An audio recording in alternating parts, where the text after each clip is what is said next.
Le satanisme et les crèmes blanchissantes. Les faits qui vont suivre m'ont été rapportés par une de mes abonnées qui souhaite rester anonyme. Voici son témoignage. Je suis une femme africaine. J'ai un diplôme en soins de beauté et je dirige une entreprise de soins pour la peau très prospère. Mais ce que mes clients ne savent pas, c'est que la crème que je vends n'est pas seulement un produit, mais elle fait partie d'une alliance qui a été développée avec des entités démoniaques. Si vous pensez que les gens qui veulent tous éclaircir leur peau est juste quelque chose sorti de nulle part ou que c'est juste une mode, vous vous trompez. Rien n'arrive sans raison dans ce monde.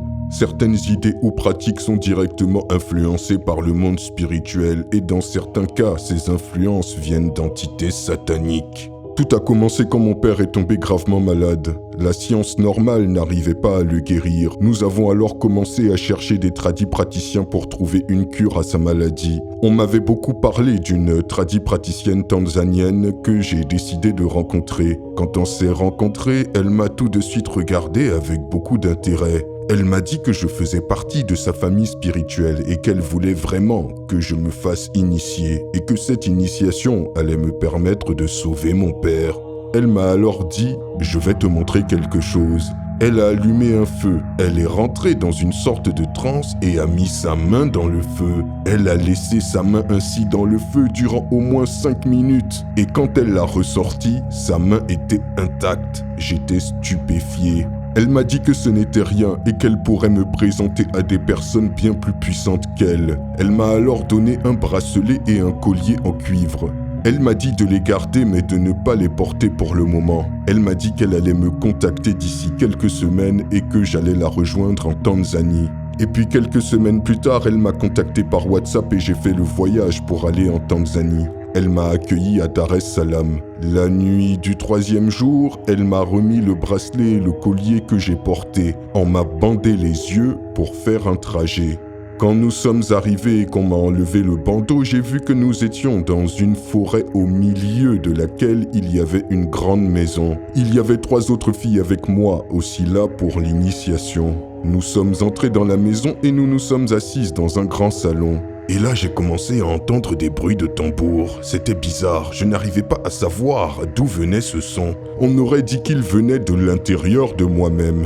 Et puis j'ai vu apparaître dans mon esprit un serpent. Et après cela, tout le monde qu'il y avait autour de nous a changé. Comme si on était entré dans une autre dimension. On nous a emmenés hors de la maison et là, au lieu de la forêt, il y avait désormais une énorme ville très moderne et très futuriste. On nous a emmenés dans une sorte de temple fait entièrement d'or, où il y avait des entités d'une beauté hors du commun.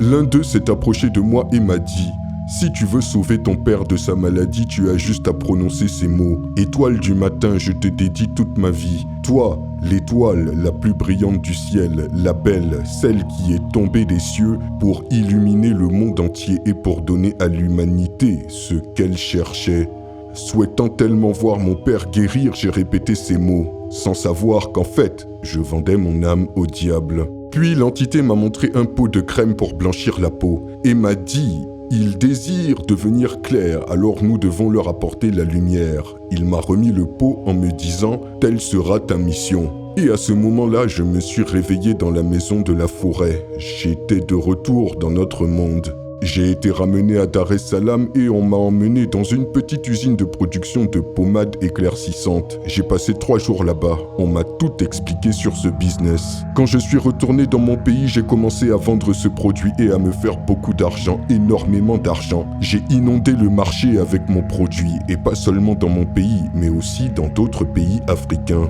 Quand les gens utilisent ce produit, en particulier les femmes, elles sont directement connectées à des entités maléfiques qui commenceront à opérer dans leur vie. Ces femmes commenceront à ne plus être respectueuses. Elles vont commencer par avoir plusieurs petits amis et elles peuvent même briser leur propre mariage. Voilà un peu ma mission en tant qu'agent satanique. Mais ce qui me navre le plus dans tout ça, c'est que mon père a effectivement guéri de sa maladie, mais est mort dans un accident de voiture 1 an plus tard. Aujourd'hui, c'est vrai, j'ai de l'argent, mais la raison principale pour laquelle j'ai fait ce pacte n'est plus, et cela me fait pleurer tous les jours.